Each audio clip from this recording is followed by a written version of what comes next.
बोलो सच्चिदानंद भगवान की जय। बोलो विष्णु भगवान की जय।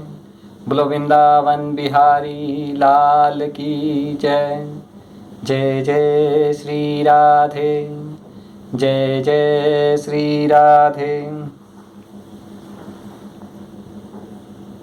सुखदेव जी कहते हैं, परीक्षित, भगवान श्री कृष्ण ने बलराम जी तथा अन्य यदुवंशियों के साथ मिलकर बहुत से दैत्यों का संहार किया तथा कौरव और पांडवों में भी शीघ्र मारकाट मचाने वाला अत्यंत प्रबल कलह उत्पन्न करके पृथ्वी का भार उतार दिया। अपने बाहुबल से सुरक्षित यदुवंशियों के द्वारा पृथ्वी के भार राजा और उनकी सेना का विनाश करके परमाणु के द्वारा ज्ञान के विषय न होने वाले भगवान श्री कृष्ण ने विचार किया, लोक दृष्टि से पृथ्वी का भार तो दूर हो गया, वस्तुतः मेरी दृष्टि से अभी दूर नहीं हुआ, क्योंकि जिस पर कोई विजय प्राप्त नहीं कर सकता वह यदुवंश अभी पृथ्वी पर विद्यमान है। यह यदुवंश मेरे आश्रित है, अन्य किसी देवता आदि से भी इसकी किसी प्रकार पराजय नहीं हो सकती। बांस के वन में परस्पर संघर्ष से उत्पन्न अग्नि के समान इस यदुवंश में भी परस्पर कलह खड़ा करके मैं शांति प्राप्त करूंगा और इसके बाद अपने धाम में जाऊंगा। भगवान सर्वशक्तिमान और सत्य संकल्प है। उन्होंने इस प्रकार अपने में मन में निश्चय करके ब्राह्मणों के शाप के बहाने अपने ही वंश का संहार कर डाला और सबको समेटकर अपने धाम ले गए।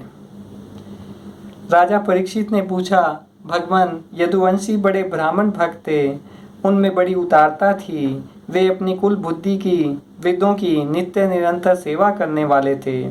सबसे बड़ी बात तो यह थी कि उनका चित्त भगवान श्री कृष्ण में लगा रहता था। फिर उनसे ब्राह्मणों का अपराध कैसे बन गया और फिर क्यों ब्राह्मणों ने उन्हें शाप दिया? सुखदेव जी ने कहा, भगवान श्री कृष्ण ने वह शरीर धारण करके जिसमें संपूर्ण सुंदर पदार्थों का सन्निवेश था, सारे सुंदर पदार्थ धारण किए हुए थे, पृथ्वी में मंगल व कल्याणकारी कर्मों का आचरण किया। वे पूर्ण काम प्रभु द्वारका धाम में रहकर क्रीड़ा करते रहे और उन्होंने अपनी उदार कीर्ति की स्थापना की। अंत में श्री हरि ने अपने कुल के उपसंहार की इच्छा की, क्योंकि अब पृथ्वी का भार उतारने में इतना ही कार्य शेष रह गया था। उस समय उनके विदा कर देने पर विश्वामित्र, दुर्वासा, अंगिरा, वामदेव, वशिष्ठ, नारद आदि बड़े बड़े ऋषि द्वारिका के पास ही पिंडारक क्षेत्र में जाकर निवास करने लगे थे। एक दिन यदुवंश के कुछ उद्दंड कुमार खेलते खेलते उनके पास जा निकले। उन्होंने बनावटी नम्रता से उनके चरणों में प्रणाम करके प्रसन्न किया। वे जामवती नंदन शाम को स्त्री के वेश में सजा कर ले गए और कहने लगे, ब्राह्मणों, ये कजरारी आंखों वाली सुंदरी गर्भवती है, यह आपसे एक बात पूछना चाहती है। यह कजरारी आंखों वाली सुंदरी गर्भवती है, यह आपसे एक बात पूछना चाहती है, परंतु समय पूछने में सुख जाती है। आप लोगों का ज्ञान अबाध है, अमोघ है, आप सर्मग हैं, इसे पुत्र की बड़ी लालसा है और अब प्रसव का समय निकट आ गया है। आप लोग बताइए कि ये कन्या जनेगी या पुत्र? परीक्षित, जब उन कुमारों ने इस प्रकार ऋषि मुनियों को धोखा देना चाहा, तब वे भगवत प्रेरणा से क्रोधित हो उठे। उन्होंने कहा, मूर्खों, यह एक ऐसा मूसल पैदा करेगी जो तुम्हारे कुल का नाश करने वाला होगा। मुनियों की यह बात सुनकर वे बालक बहुत ही डर गए। उन्होंने तुरंत शाम का पेट खोलकर देखा तो सचमुच इसमें एक लोहे का मूसल मिला। अब तो वे पछताने लगे और कहने लगे, हम बड़े अभागे हैं, देखो हम लोगों ने यह क्या अनर्थ कर डाला। अब लोग हमें क्या कहेंगे? इस प्रकार वे बहुत ही घबरा गए तथा मूसल लेकर अपने निवास स्थान में गए। उन्होंने भरी सभा में सब यादवों के सामने ले जाकर वह मूसल रख दिया और राजा उग्रसेन से सारी घटना कह सुनाई। राजन, जब सब लोगों ने ब्राह्मणों के शाप की बात सुनी और अपनी आंखों से उस मूसल का देखा, तब सब के सब द्वारकावासी भयभीत हो गए, क्योंकि वे जानते थे कि ब्राह्मणों का शाप कभी झूठा नहीं होता। राजा उग्रसेन ने उस मूसल को चूरा चूरा करा डाला और उस चूरे तथा लोहे के बचे हुए छोटे छोटे टुकड़ों को समुद्र में फेंकवा दिया। इस संबंध में उन्होंने भगवान श्री कृष्ण से कोई सलाह न ली, ऐसी ही उनकी प्रेरणा थी। परीक्षित, उस लोहे को टुकड़े को एक मछली निगल गई। चूरा तुरंगों के साथ बहकर समुद्र के किनारे आ लगा। वह थोड़े दिनों में बिना गांठ की एक घास के रूप में उग गया। मछली मारने वाले मच्छुओं ने समुद्र में दूसरी मछलियों के साथ उस मछली को भी पकड़ लिया। उसके पेट में जो लोहे का टुकड़ा था, उसको जरा नामक व्याध ने अपने बाण की नोक में लगा लिया। भगवान सब कुछ जानते थे, वे उस सांप को उलट भी सकते थे। फिर भी उन्होंने ऐसा करना उचित न समझा। काल रूपधारी प्रभु ने ब्राह्मणों के शाप का अनुमोदन ही किया, स्वीकार ही किया। सुखदेव जी कहते हैं, कुरुनंदन, देव ऋषि नारद के मन में भगवान श्री कृष्ण की सन्निधि में रहने की बड़ी लालसा थी। इसलिए वे श्री कृष्ण के निज बाहुओं से सुरक्षित द्वारका में, जहां दक्ष आदि के शाप का कोई भय नहीं था, विदा कर देने पर भी पुनः पुनः आकर प्राय रहा ही करते थे। देव ऋषि नारद बार बार द्वारका में आकर रहते थे। एक दिन की बात है, देव ऋषि नारद वासुदेव जी के यहाँ पधारे। वासुदेव जी ने उनका अभिवादन किया तथा आराम से बैठ जाने पर विधि पूर्वक उनकी पूजा की। उसके बाद पुनः प्रणाम करके उनसे यह बात कही। वासुदेव जी ने कहा, संसार में माता पिता का आगमन, पुत्रों के लिए और भगवान की ओर अग्रसर होने वाले साधु संतों का पदार्पण, प्रपंच में उलझे हुए दीन दुखियों के लिए बड़ा ही सुखकर और बड़ा ही मंगलमय होता है। बोले, हम संसारिक लोगों के लिए साधु संतों का आगमन बड़ा ही मंगलमय होता है, परंतु भगवान, आप तो समय भगवान में है, भगवत स्वरूप है। आपका चलना फिरना तो समस्त प्राणियों के कल्याण के लिए ही होता है। देवताओं के चरित्र भी कहीं प्राणियों के लिए दुख के हेतु तो कभी सुख के हेतु बन जाते हैं, परंतु जो आप जैसे भगवत प्रेमी पुरुष हैं, उनका हृदय, प्राण, जीवन सब कुछ भगवान में हो जाता है। उनकी तो प्रत्येक चेष्टा समस्त प्राणियों के कल्याण के लिए ही होती है। जो लोग देवताओं का जिस प्रकार भजन करते हैं, देवता भी परछाई के समान ठीक उसी रीति से भजन करने वालों का फल देते हैं, क्योंकि देवता कर्म के मंत्री हैं, कर्म के अधीन हैं। देवता कर्म के मंत्री हैं, अधीन हैं, परंतु सत्पुरुष दीन वत्सल होते हैं, अर्थात जो संसारिक संपत्ति एवं साधन से भी हीन है, उन्हें अपनाते हैं। ब्रह्मन, यद्यपि हम आपके शुभागमन और शुभ दर्शन से ही कित हो गए हैं, तथापि आपसे उन धर्मों के साधनों के संबंध में प्रश्न कर रहे हैं, जिनको मनुष्य श्रद्धा से सुन भर ले तो इस ओर से भयदायक संसार से मुक्त हो जाता है। इस भयदायक संसार से मुक्त हो जाता है। पहले जन्म में मैंने मुक्ति देने वाले भगवान की आराधना तो की थी, परंतु इसलिए नहीं कि मुझे मुक्ति मिले। मेरी आराधना का उद्देश्य था कि वे मुझे पुत्र रूप में प्राप्त हो। वासुदेव जी कहते हैं कि पिछले जन्म में मैंने आराधना की थी, लेकिन उस आराधना का उद्देश्य था कि मुझे भगवान पुत्र रूप में प्राप्त हो। उस समय भगवान की लीला से मुग्ध हो रहा था। अब आप मुझे ऐसा उपदेश दीजिए जिससे मैं जन्म मृत्यु रूप भयानक संसार से, जिसमें दुख भी सुख का विचित्र और मोहक रूप धारण करके सामने आते हैं, अनायास ही पार हो जाऊं। सुखदेव जी कहते हैं, राजन, बुद्धिमान वसुदेव जी ने भगवान के स्वरूप, गुण आदि के श्रवण के अभिप्राय से ही यह प्रश्न किया था। देव ऋषि नारद उनका प्रश्न सुनकर भगवान के प्रेम एवं आनंद में भरकर वासुदेव जी से बोले।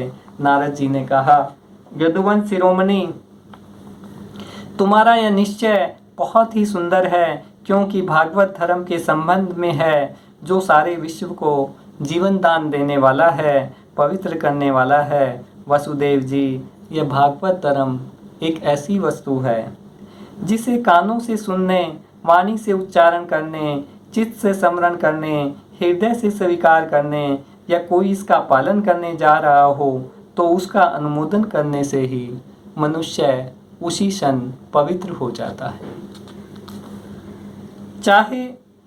चाहे वह सारे संसार का द्रोही क्यों न हो। बोले, अनुमोदन करने से भी उसी क्षण पवित्र हो जाता है। चाहे वह सारे संसार का द्रोही क्यों न हो, जिनके गुण, लीला और नाम आदि का श्रवण तथा कीर्तन पतितों को भी पावन करने वाला है। उन्हीं परम कल्याण स्वरूप मेरे आराध्य देव भगवान नारायण का तुमने आज मुझे स्मरण कराया है। भगवान नारायण का तुमने आज मुझे स्मरण कराया है। वासुदेव जी, तुमने मुझसे जो प्रश्न किया है, इसके संबंध में संत पुरुष एक प्राचीन इतिहास कहा करते हैं। इसके विषय में संत पुरुष एक प्राचीन इतिहास कहा करते हैं। वह इतिहास है ऋषभ के पुत्र 9 योगीश्वरों और महात्मा विदेह का संवाद। तुम जानते ही हो कि सवायंभु मनु के एक प्रसिद्ध पुत्र थे प्रियव्रत। प्रियव्रत के आगीत के नाभि और नाभि के पुत्र हुए भगवान ऋषभ देव। शास्त्रों ने उन्हें भगवान वासुदेव का अंश कहा है। मोक्ष धर्म का उपदेश करने के लिए उन्होंने अवतार ग्रहण किया था। उनके 100 पुत्र थे, सब के सब वेदों के पारदर्शी विद्वान थे। उनमें सबसे बड़े थे राजऋषि भरत। वे भगवान नारायण के परम प्रेमी भक्त थे। उन्हीं के नाम से यह भूमिखंड, जो पहले अजानाब वर्ष कहलाता था, भारतवर्ष कहलाया। यह भारतवर्ष भी एक अलौकिक स्थान है। राजऋषि भरत ने सारी पृथ्वी का राज्य भोग किया, परंतु अंत में इसे छोड़कर वन में चले गए। वहाँ उन्होंने तपस्या के द्वारा भगवान की उपासना की और 3 जन्मों में वे भगवान को प्राप्त हुए। भगवान ऋषभ देव जी के शेष 99 पुत्रों में 9 पुत्र तो इस भारतवर्ष के सब ओर स्थित 9 द्वीपों के अधिपति हुए। 81 पुत्र कर्मकांड रचयिता ब्राह्मण हो गए। शेष 9 सन्यासी हो गए। वे बड़े ही भाग्यवान थे। उन्होंने आत्म विद्या का संपादन में बड़ा परिश्रम किया था और वास्तव में ही इससे बड़े निपुण थे। वे पराए दिगंबर ही रहते थे। उनके अधिकारियों को परमार्थ वस्तु का और अधिकारियों को परमार्थ वस्तु का उपदेश किया करते थे। उनके नाम थे कवि, हरि, अंतरिक्ष, प्रबुद्ध, पिपलायन, आविर्होत, द्रुमिल, चमस और करभाजन।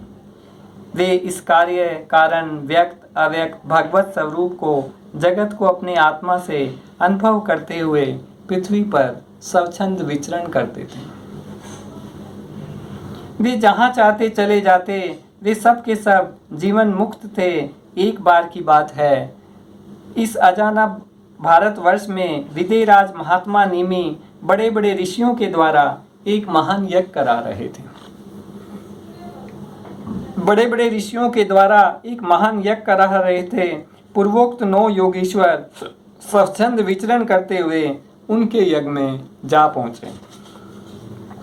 वासुदेव जी, वे योगीश्वर भगवान के परम प्रेमी भक्त और सूर्य के समान तेजस्वी थे। उन्हें देखकर राजा निमि, आवाहनीय आदि मूर्तिमान अग्नि और ऋत्विज आदि ब्राह्मण सब के सब उनके स्वागत में खड़े हो गए। विधिराज निमि ने उन्हें भगवान के परम प्रेमी भक्त जानकर यथा योग्य आसनों पर बैठाया तथा प्रेम तथा आनंद से भरकर विधि पूर्वक उनकी पूजा की। विधिराज निमि ने कहा, भगवान, मैं आशा समझता हूँ कि आप लोग मधुसूदन भगवान के पार्षद ही हैं। आप लोग मधुसूदन भगवान के पार्षद ही हैं, क्योंकि भगवान के पार्षद सांसारिक प्राणियों को पवित्र करने के लिए विचरण किया करते हैं। जीवों के लिए मनुष्य शरीर का प्राप्त होना दुर्लभ है।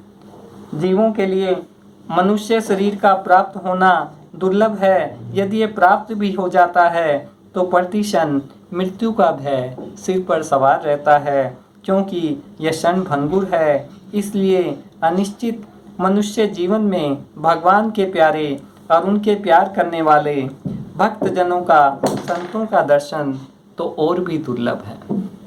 बोले, इस जीवन में संतों का दर्शन तो और भी दुर्लभ है। इसलिए त्रिलोकी को पवित्र करने वाले महात्माओं, हम आप लोगों से यह प्रश्न करते हैं कि परम कल्याण का स्वरूप क्या है। मनुष्य के परम कल्याण का स्वरूप क्या है और उसका साधन क्या है। इस संसार में आधे क्षण का सत्संग भी मनुष्यों के लिए परम निधि है। देव ऋषि नारद ने कहा, वासुदेव जी, जब राजा निमि ने उन भगवत प्रेमी संतों से यह प्रश्न किया, तब उन लोगों ने बड़े प्रेम से उनका और उनके प्रश्न का सम्मान किया तथा सदस्य तथा ऋत्विजों के साथ बैठे हुए राजा निमि से बोले। पहले उन योगीश्वरों में से कविराज ने कहा, कवि जी ने कहा, राजन, भक्त जनों के हृदय से कभी दूर न होने वाले अच्युत भगवान कृष्ण के चरणों की नित्य निरंतर उपासना ही इस संसार में परम कल्याण, आत्यंतिक क्षेम है तथा और सर्वथा भय शून्य है, ऐसा मेरा निश्चित मत है। बोले, भगवान के चरणों की निरंतर उपासना करना ही बहुत आवश्यक है और वह भय शून्य है, यह मेरा निश्चित मत है। देह गे आदि तुच्छ एवं असत पदार्थों में अहंता एवं ममता हो जाने के कारण जिन लोगों की चित्तवृत्ति उद्विग्न हो रही है, उनका भय भी इस उपासना का अनुष्ठान करने पर पूर्णतः निवृत्त हो जाता है। बोले, देह के शरीर में, घर में, पत्नी आदि तुच्छ एवं असत पदार्थों, झूठे पदार्थों में ममता हो जाने के कारण जिन लोगों का मन अशांत हो रहा है, उनका भय भी उपासना का अनुष्ठान करने पर पूर्णतः निवृत्त हो जाता है, शांत हो जाता है। भगवान के भोले भाले अज्ञानी पुरुषों को भी सुगमता से साक्षात अपनी प्राप्ति के लिए जो उपाय श्री मुख से बतलाए हैं, उन्हें ही भागवत धर्म समझो। बोले, भगवान ने भोले भाले अज्ञानी पुरुषों को भी सुगमता से साक्षात अपनी प्राप्ति के लिए जो उपाय समय अपने श्रीमुख से बतलाए हैं, उन्हें ही भागवत धर्म समझो। वह शरीर से, वाणी से, मन से, इंद्रियों से, शरीर से, वाणी से, मन से, इंद्रियों से, बुद्धि से, अहंकार से, अनेक जन्मों अथवा एक जन्म की आदतों से स्वभाववश जो करे, वह सब परम पुरुष भगवान नारायण के लिए ही है। इस भाव से उन्हें समर्पण कर दे। बोले, मनुष्य शरीर से, वाणी से, कर्म से, वचन से, अहंकार से, बुद्धि से, इंद्रियों से, एक जन्म से अनेक जन्मों की आदतों से जो कुछ करे, वह सब कुछ भगवान के चरणों में समर्पण कर दे। यही सरल से सरल सीधा सा भागवत धर्म है।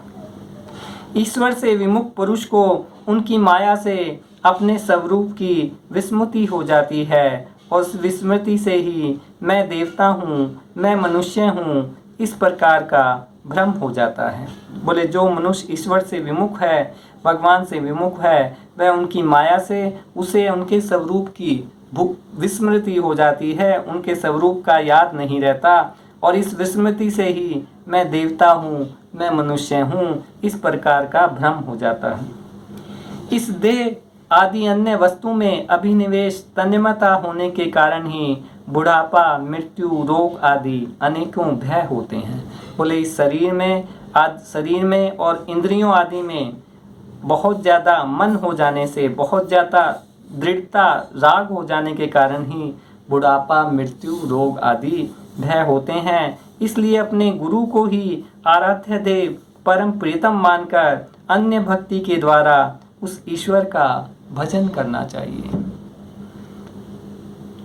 राजन, सच पूछो तो भगवान के अतिरिक्त, आत्मा के अतिरिक्त और कोई वस्तु है ही नहीं।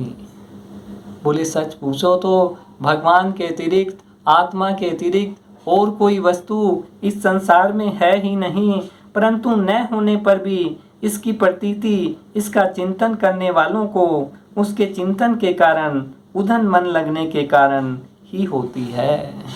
बोले, न होने के बावजूद ये जो प्रतीत होती हैं, वो जो इसका चिंतन करते हैं, इस चिंतन के कारण और उनका मन उधर ही लग जाता है, इसके कारण जैसे सौपन के समय सौपन दृष्टा की कल्पना से अथवा जागृत अवस्था में नाना प्रकार के मनोरथों से एक विलक्षण ही सृष्टि दिखने लगती है।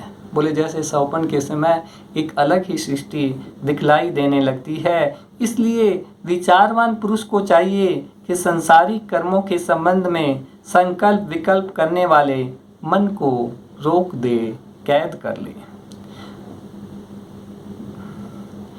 बोले, जो मन संकल्प विकल्प करता रहता है उसको रोक दे। बस ऐसा करते ही उसे अभय पद की, परमात्मा की प्राप्ति हो जाएगी। जब हम अपने मन पर विजय पालेंगे तभी हमें परमात्मा की प्राप्ति हो जाएगी। संसार में भगवान के जन्म की लीलाएं, बहुत सी मंगलमयी कथाएं प्रसिद्ध हैं।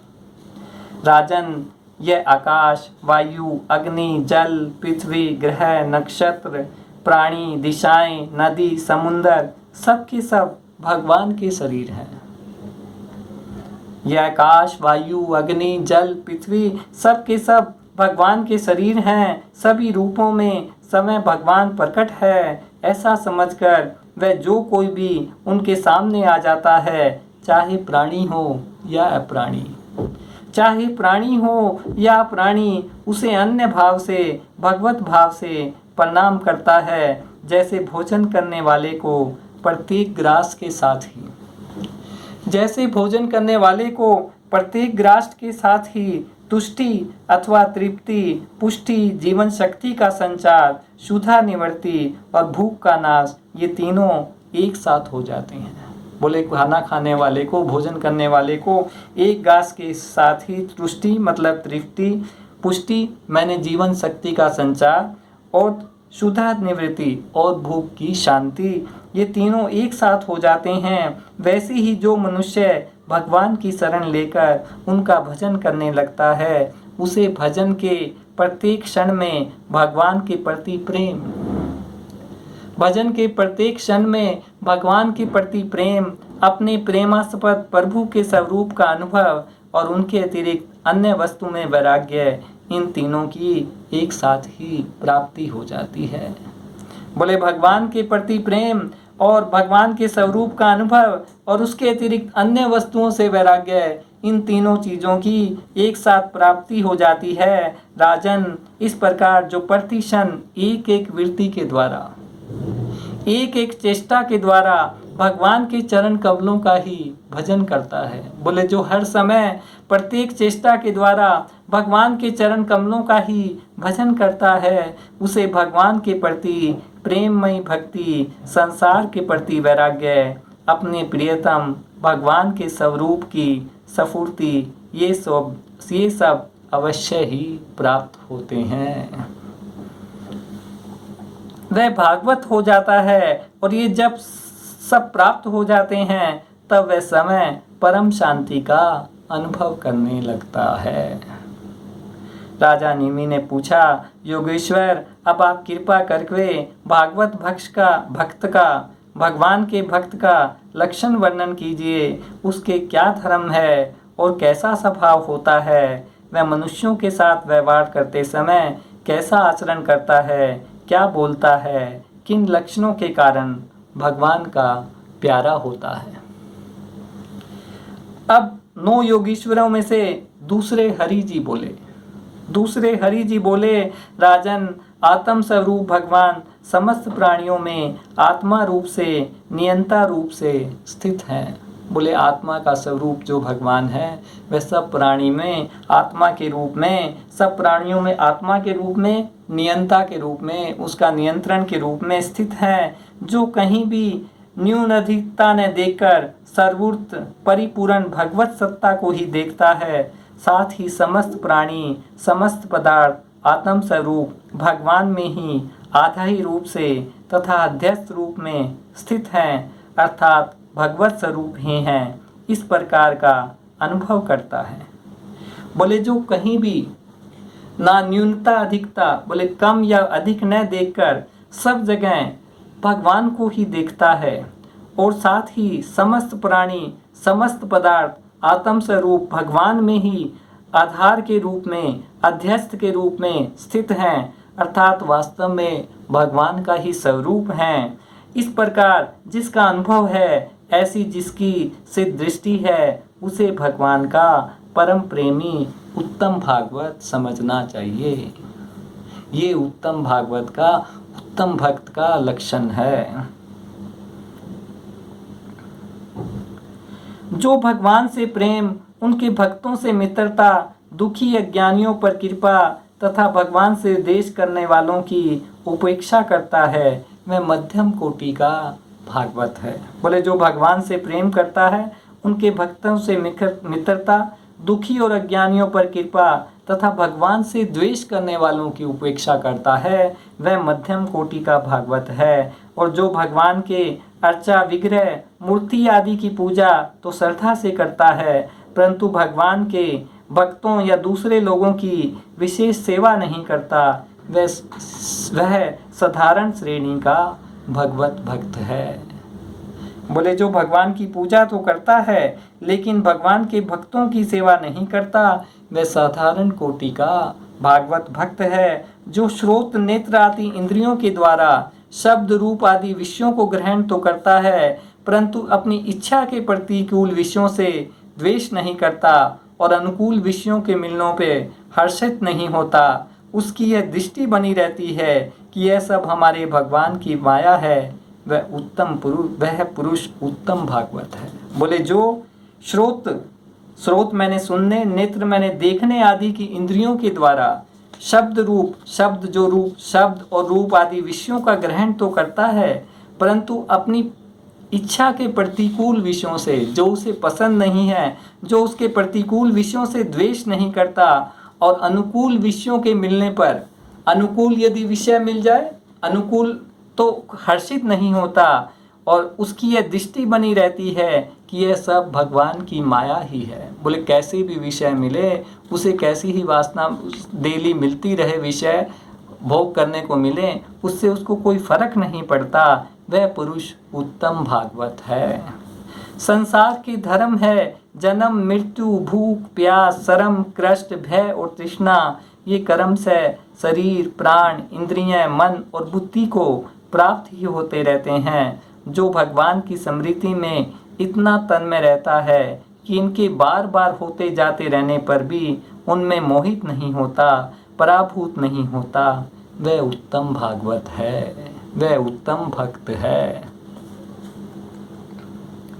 जिसके मन में विषय भोग की इच्छा, कर्म प्रवृत्ति और उनके बीज वासनाओं का उदय नहीं होता, और जो एकमात्र भगवान वासुदेव में ही निवास करता है, वह उत्तम भगवत भक्त है। बोले जिसमें कोई विषय भोग की इच्छा, कर्म प्रवृत्ति और उनके वासनाओं का उदय नहीं होता, एकमात्र भगवान वासुदेव में ही निवास करता रहता है, भगवान वासुदेव का ही ध्यान करता रहता है, वह उत्तम भागवत है।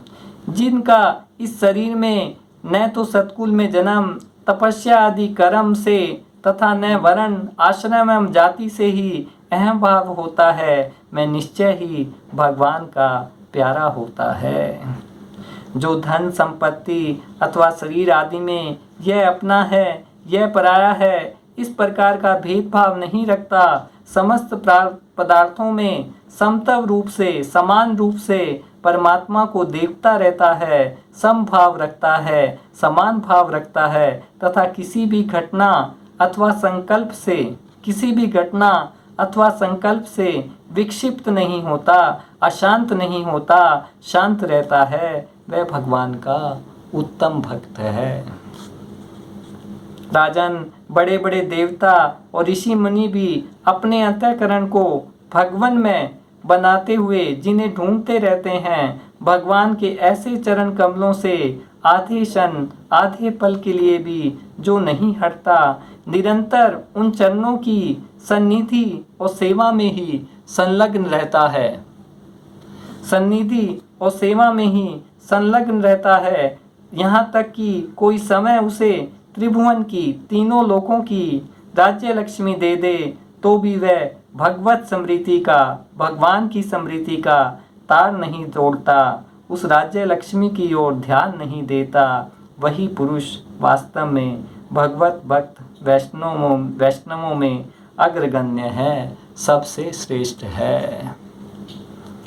बोले जो भगवान के चरण कमलों में आधे क्षण के लिए भी भगवान के चरण कमलों से नहीं हटता, कोई चाहे उसे तीनों लोकों की राज्य लक्ष्मी भी दे दे तो भी भगवान की स्मृति का, भगवान के ध्यान का तार नहीं तोड़ता, उस राज्य लक्ष्मी की ओर ध्यान नहीं देता, वह वास्तव में भगवान के भक्तों में, वैष्णवों में अग्रगण्य